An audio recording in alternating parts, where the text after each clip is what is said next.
Coming up on AgweekTV, many farmers and ranchers are coming off a season of severe drought. We'll see what may be in store this year.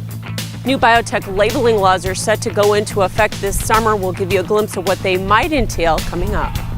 On the Soil Health Minute, we look at how splitting your field can help you manage salts.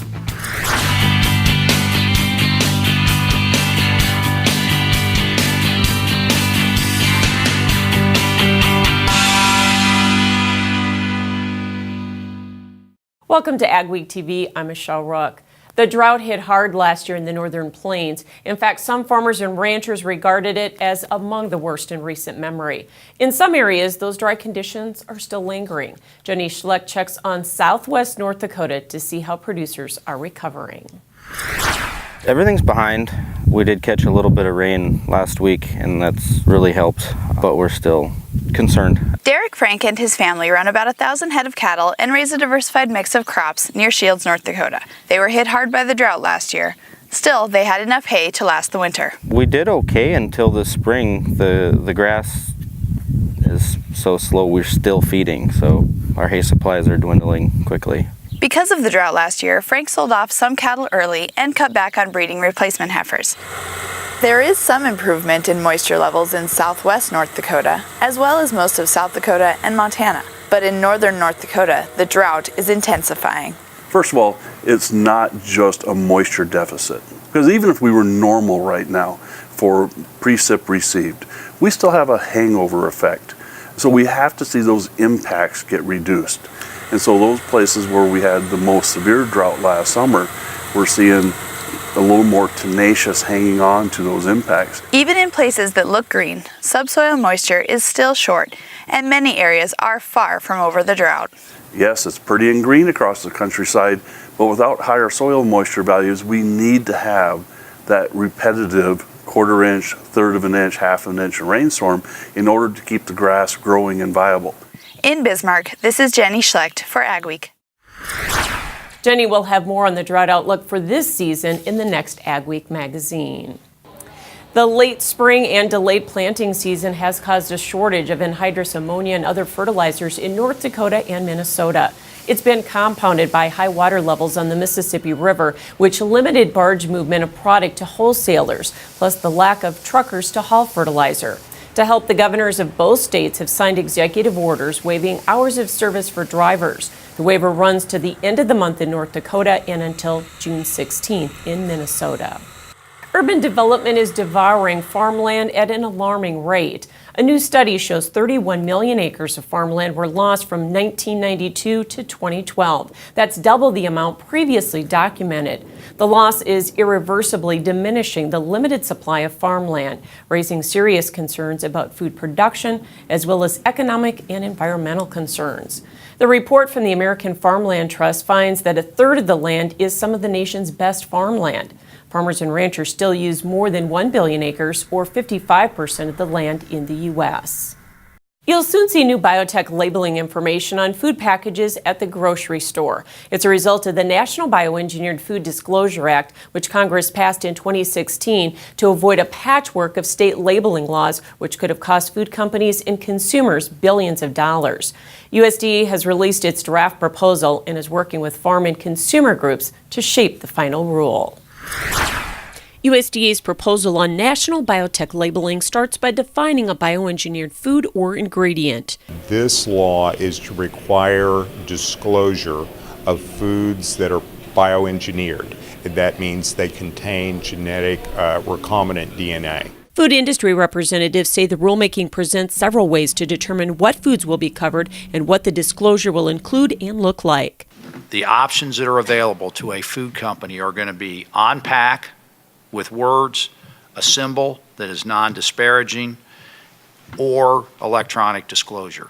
USDA Undersecretary Greg Ibaugh says the Ag Marketing Service wants to craft a standard that is straightforward with the help of public input. We'll look forward to the opportunity to listen to not only agriculture in those proposed rules, but also to consumers. Farm groups have also been involved to make sure USDA stays true to the law and preserves this technology. It should help advance information to consumers about the food, but do so in a way that does not discriminate against agriculture biotechnology. We're expecting that it'll be the QR code that we had worked so hard to achieve. The deadline for the disclosure standard was July 29th, but Ag Secretary Perdue says it may be delayed. I'm still hoping for this summer, but it does not look like we will meet the deadline that we had insisted upon. USDA will take comments through July 3rd. Under the proposal, certain foods, such as those with multiple ingredients, would not be subject to the standard. Coming up on AgweekTV, planting is getting back on track. We'll have the latest progress report and market outlook after this.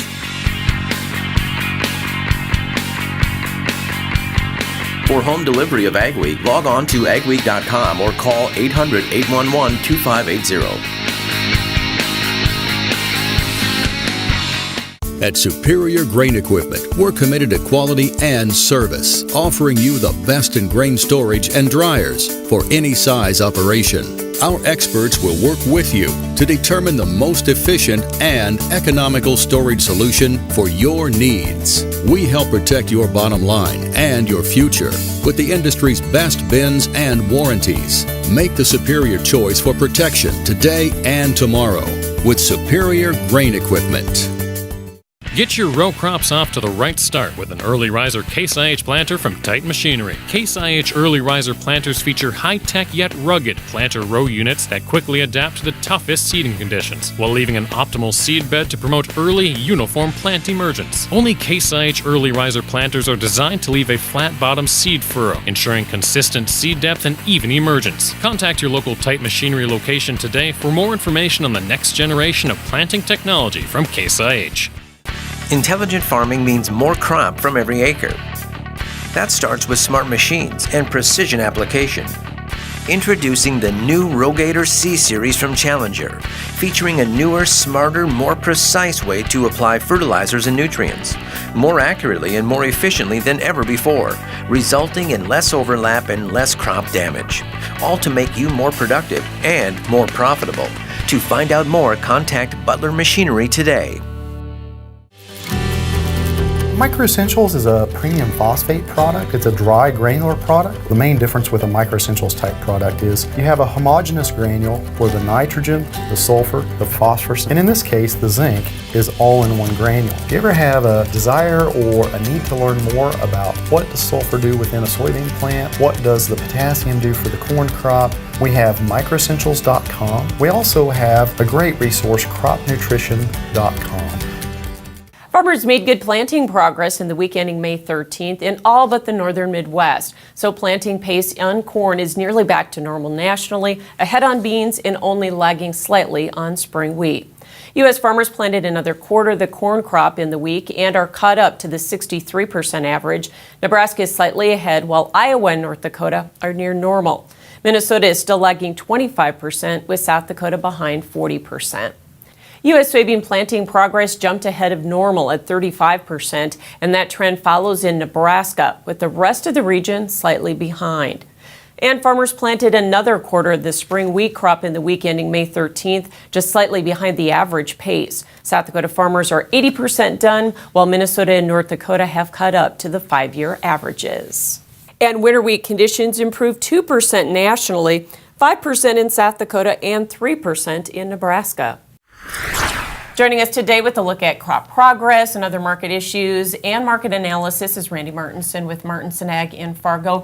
Randy, let's talk a little bit about the grain market in terms of the spring rally that we saw. Really, it was kind of tied to South American weather. So that was the first weather thing that the market was focused in on, right? It was, and primarily Argentina. Again, just like we saw a couple of years ago, Argentina's pretty big in soybean production and for the most part more on the meal side. And that's really where our strength came from. And the meal ran the market again early this spring, started to cause a little concerns with the drought situation that took place in Argentina and the expectation that U.S. meal demand was going to pick up quite large. And that's really helped to push this market, and it's spilled over even into our growing season now. All right, so let's talk about that transition now, away from South American weather focus, a little bit more to U.S. weather focus. And we were started off with the planting season a little bit bumpy, but now it doesn't look like planting progress is really much of a concern to the market. You know, it's really not. And it's tough because we can plant so much of a crop in such a quick period of time up here in the Northern Plains, well, in the U.S. in general. I think we were getting 25 to 30% planted in a week, especially when you look at the Corn Belt side. And we've had decent weather for planting in a majority of the U.S., so it's not such a big issue at this point. Okay, but when you look at the northern tier of states, the market is already thinking that we may see a shift from some corn acres here into soybeans, and we're starting to trade that even with some corn-soybean spreads, aren't we? We are, and part of that is because of how wet it is, and especially southern Minnesota and also into eastern South Dakota, where we really don't have a lot of progress, and probably no progress at all in some of those areas. A lot of that, we'll see some more soybeans in that area, and also up here in the Northern Plains, we've seen a little concerns with availability of fertilizer. Some of those guys are going to be switching some of those acres over as well to soybeans. So we're going to see that some switching. Just how much, we're not quite sure yet. All right, what about spring wheat? Because we're past May 15th, that's usually a psychological time where we have a cutoff and guys start to switch over to other crops. What do you anticipate we're going to see for switches? I expect we'll probably see 250,000, maybe 500,000 acres switch over to spring wheat, mainly because, like you said, a lot of guys don't want to plant the spring wheat after the 15th because of yield kind of drops a little bit after that time frame. Some will switch to corn if they do have the fields fertilized, but a lot more towards beans. And beans have held up decent and still given a good return. All right, so let's also talk about the funds because they're pretty much long in most of the grains. And as we move into the time when we have a weather market, are they going to defend those longs? I think they will. And part of it, we saw some of that here this week even, especially in the Minneapolis market, where a little dry concerns have brought the funds back in buying again. We did see it in corn as well this week. Soybeans, not so much, as we started to see maybe a little too good of planting conditions and a little bit ahead of pace for planting concerns. So pulled a little bit out of the bean market, but overall, once we get into later June, early July, they're going to be defending those positions. All right, and let's just talk quickly about cattle. We've had this big disconnect between futures and cash. Cash is starting to come down, but we also have futures going down as well. Are we going to test those spike lows, and is this wall of cattle really coming? I've been one that not thinking that wall is coming. I think our early winter or late winter, early spring weather leveled things off, and we saw poorer performance in the feedlots. I don't think the cattle are going to be there, but yet the funds and the selling just seems to be too great in that market to overcome. Technically, we're not looking very good. Fundamentally, we've got positive news to look at. I mean, we've got lighter slaughter weights. The slaughter numbers aren't there. So I do think that we'll start to see a little stability in that market. It's just going to be a while. All right. Thanks for joining us, Randy Martinson with Martinson Ag here in Fargo, North Dakota. Coming up on AgweekTV, we'll take a look at how one farmer's managing salts on the Soil Health Minute. But first, will our unsettled weather pattern continue? Your agri-weather forecast is next. Levosol is the most advanced nutrient efficiency solution, making phosphorus, zinc, and other key micronutrients more available to the plant. With 3 modes of action, it unlocks the nutrients in the soil. It makes the nutrients that it's applied with more available, and it is mobile in the plant for season-long activity. For more information, talk with your agronomy partner or visit wcdst.com.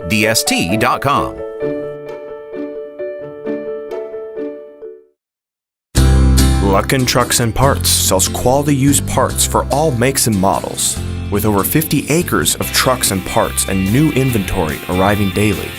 Family owned and operated since 1966, Luckin's specializes in the sale of quality used medium to heavy duty truck parts as well as pre-owned trucks, trailers, and construction equipment. If it's on a truck, we got it. Call us today and let us get you your part. Advanced Grain Handling is your regional dealer for grain handler dryers, bins, and accessories. With Grain Handler's continuous mixed flow drying systems, you're capable of high levels of grain dryer efficiency on all types of grain, including seed grain. Advanced Grain Handling also carries West Steel's quality stainless steel products for on-farm and commercial grain storage solutions. Advanced Grain Handling has licensed and trained service techs and a licensed electrical shop. Get a hold of Chad Kylo to find the perfect solution for your farm. 120, I'm 120, 130, 130, 55, once around the block, 212 miles right here, now half and time's up. So if you're thinking about selling a piece of land, or you're looking to sell some farm equipment, or if you're thinking about a retirement or involved in an estate, give us a call. We'll sit down and tell you all about the Steffes way. We think it's a good way. That's how we approach it. If any of those are in your plans, give us a call or go to steffesgroup.com. Learn all about us. Hope to hear from you. Mother Nature finally allowed farmers to get into the field in much of the northwestern Corn Belt, but there are exceptions, as you'll see in this week's crop stops. We start off in Jamestown, North Dakota, where we found Lee Troutman and his dad planting corn. Lee says soil moisture is adequate, and despite the late spring, they've faced far tougher planting conditions than this year. I know we're behind, but I think given the weather and spring that we've had, I think we're doing all right. Moisture's good, soil temps are good, so I'm not concerned at this point. We're definitely going to be pushing hard, though, the next couple days. Meanwhile, in southwest Minnesota, Randy Hawes had only been in the field one day when we talked to him. His area received 4 to 5 inches of precip in April and May, and he says it's the slowest start to the season in 25 years. The last time I remember being this late was '93. Also, that are old enough to remember what that was like, and that year I didn't get finished planting. And I always said that'd be the once in a lifetime. I'm hoping there's not twice in a lifetime. What is the planting outlook for the upcoming week? John has more in this week's forecast. Weather pattern across North America right now really split into 2 parts, but it's mostly one. And that one part is this ridge of high pressure over the western part of North America. You'll notice the dark blue around and east of Hudson Bay. That's standard. Still cold enough for snow up in northern Quebec and Labrador. Meanwhile, temperatures are really increasing out here in the west. And as we go through the week ahead, it's going to get quite warm. In fact, I expect by sometime around the middle of the week, starting to see some 90s, maybe near 100 degrees in some parts of the prairie provinces, and that will actually expand back to the northwest. Southwest and the southern plains are getting pretty hot as well, and that's kind of just settling in for the summer. Many spots near 100 degrees. Northern plains generally is going to be fairly warm this week. Now, the ridge will buckle. Cool air coming from the Pacific, and that will actually enter into the northern plains briefly about the 1st of June, but I think that'll be a temporary setback because you'll notice the ridge is rebuilding. So as we look ahead to the summer, the early part of it anyway, we may start out June on a cool note in the northern plains, and I'm not sure how long that'll last, but I suspect warm weather will be back. Now, rain-wise, this week looking fairly dry with only spotty showers, thunder showers for northern plains. There will be pockets of rain around. By the end of the week, as we approach the Memorial Day weekend, I think there may be a better chance of getting some rain showers into the northern plains and maybe a couple of rounds as we head into next week. There's one about Memorial Day weekend and a second one about midweek. Good chances of rain, but note that ridge building up again in the west, likely to return to some drier weather in early June. So overall, the end of May looking warmer than average. There will be several rain chances. Have to get lucky and get caught up because overall, as we enter summer, will probably be mostly drier than we'd like in the northern plains. Get ready for the biological revolution. Enhanced by Ag Concepts is a scientifically designed foliar fertilizer formulated to quickly deliver essential nutrients to your crops for the greatest possible yields. I had a hail incident and I only had maybe beans that were 4 inches tall. I put some Enhance out. That seemed to really bring my beans back. Got 40 bushel beans compared to a 0. That's the best dollar ever spent. Join the biological revolution with Enhanced by Ag Concepts. Micro Essentials is a premium phosphate product. It's a dry granular product. The main difference with a Micro Essentials type product is you have a homogeneous granule for the nitrogen, the sulfur, the phosphorus, and in this case, the zinc is all in one granule. If you ever have a desire or a need to learn more about what does sulfur do within a soybean plant, what does the potassium do for the corn crop, we have microessentials.com. We also have a great resource, cropnutrition.com. Small or large, Superior Grain Equipment has a storage solution for you with a wide variety of bin options and accessories, along with site planning and superior customer service. Plus, from top to bottom, we offer the industry's best bins and warranties to protect your products and your grain storage investment. Get superior quality, protection, and reliability with generations of experience and dependability. Make the superior choice today with Superior Grain Equipment. Total Ag Industries is the leader in total control. The future of ceramic nozzle technology is here today with the Total Ag Air Induction Turbo Nozzle, the only ceramic triple spray nozzle on the market. Works with all sprayers for better weed control and wheel tracks. Are you ready for a longer lasting sprayer nozzle? Call 701-636-4524 for 10% off your first order or go to totalag.com to learn more. Every year, 40% of all food in the U.S. never gets eaten. 40%. That's almost half the food we produce. Food waste is a serious problem. It impacts all of us. And it's expensive. Your family is throwing $1,500 a year in the trash. We're working hard to put food waste on the chopping block. And you can do the same at home. Learn how to cook it, store it, and share it. Just don't waste it. Go to SaveTheFood.com. The Ag Week Soil Health Minute is sponsored by the North Dakota Corn Council and the North Dakota Soybean Council. There's no easy button for dealing with salinity, but farmers are finding ways to manage those areas using knowledge of the field and the tools they have available. In this Soil Health Minute, Dr. Abby Wick shows us how one farmer is doing just that in his field. When it comes to managing salinity, sometimes you just have to split the field and use the tools that you have. So what do I mean by split the field? Well, in this case, this farmer is choosing to put soybean on the north part of the field that is not salt affected, and he's using cereal rye as his tool on the part of the field that is salt affected. Last fall, he came through here and he looked at where his weed pressures were. He decided to use vertical tillage as a tool to knock down the weeds, and he came in immediately after and he seeded 60 pounds of cereal rye. And using 60 pounds of cereal rye, his intent is to harvest this for seed and then follow it with another cover crop to manage moisture. As we take a closer look to where vertical tillage was used and where it wasn't used, you can see that the rye is established well in both areas. But in this case, this farmer really wanted to knock down the weeds and use vertical tillage to do that. If you use vertical till, come right in like he did with the cereal rye and get it seeded immediately after tilling. Sometimes having the wheat stubble there can be helpful for capturing snow to leach the salts further into the profile. As farmers, you know your fields best. You know where the problem areas are and you know what tools you have to manage those areas. So take a look at your field. Don't think about farming it as an entire field, but think about splitting it and then using your tools accordingly. Corn and soybeans dominate crop production in much of the region, but wheat remains a major crop in northwest Minnesota. The weather in that area is conducive to growing wheat, but there are always new ways to improve the crop. The Minnesota Wheat On-Farm Research Network is helping growers be more profitable. Among the things they're studying this season include seeding rate trials, top-dressing nitrogen, a fungicide trial, and increasing protein. One thing that we're really diving into is with this protein analyzer research. So we have 2 on-combine protein analyzers which measure protein on the combine as you're harvesting and create a protein map that's very similar to a yield map. I'm hoping that the research, the growers will use the information and tailor their crop to it.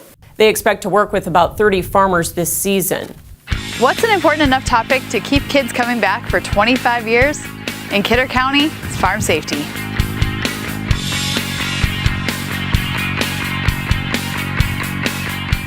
Where do you go for the latest news in agriculture? Ag Week magazine.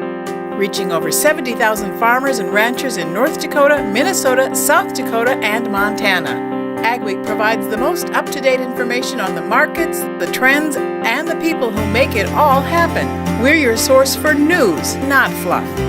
Dependable, trusted. Ag Week. Subscribe today by calling 1-800-811-2580. Ag Week is excited to bring you the Ag Week app with useful features and the latest news and information right at your fingertips. Get your Ag Week news, weather, and the latest episodes of AgweekTV. Plus, see real-time information on the futures market and view local cash bids for your crops. Stay updated and take Ag Week with you wherever you are. Download the Ag Week app today.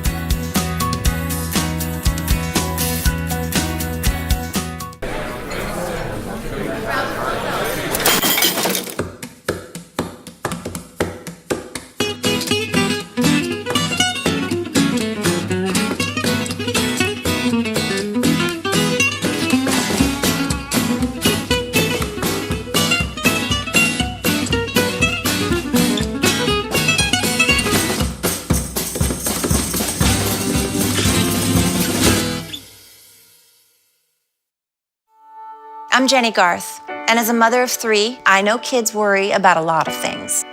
Getting enough food to eat shouldn't be one of them. But here in America, that is a real worry for 1 in 5 children. Even though we are one of the most food-rich countries in the world, 15 million children don't know where their next meal is coming from. This is unacceptable, and something the Feeding America nationwide network of food banks is working to solve. Instead of accepting that our country lets billions of pounds of surplus food go to waste every year, Feeding America has made it their mission to help families in need by rescuing this food. Through food pantries and meal programs, the nationwide network of food banks provides more than 3 billion meals, serving virtually every community in the United States, including yours. Join me in supporting Feeding America and your local food bank by visiting feedingamerica.org. Together we can solve hunger. Together, we're feeding America. Agriculture is one of the most dangerous industries in the nation. Many adults are hurt or killed in farm accidents every year. But the Centers for Disease Control and Prevention say thousands of young people are also injured on farms. As Jenny Schlecht found, for years several groups have been coming together in Kidder County, North Dakota to teach kids how to be safe on the farm.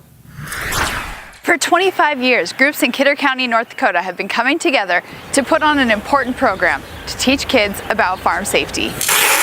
It's so important that people from several groups and agencies came together this day, including the Farm Bureau, NDSU Extension, the Highway Patrol, and local law enforcement and fire departments. Because it saves lives. They're not just teaching farm safety. It's everything from stranger danger and fire safety to anti-bullying. Julie Decree has been running the program for 5 years, and she says it's not just the kids who benefit. Yes, every once in a while you get kids that come and say, I told my parents this and that, and so yeah, it travels on to the parents too. The power takeoff can be one of the most dangerous things on a farm.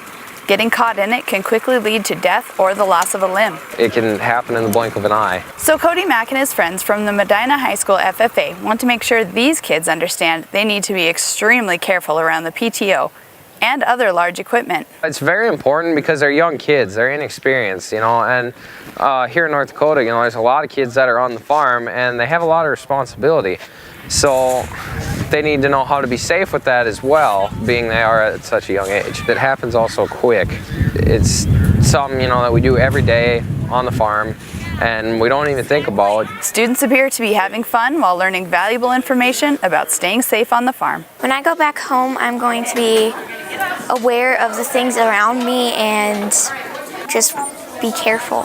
Farm safety is really fun and it's very useful. In Steele, North Dakota, this is Jenny Schlecht for Ag Week. The Progressive Ag Foundation helps put on farm safety days across the country. If you're interested in putting one on in your community, visit progressiveag.org. Thanks for watching this week's edition of AgweekTV. Remember, for all your ag news, go to agweek.com or download the Ag Week app. And be sure to follow us on Facebook and Twitter as well. See you next week.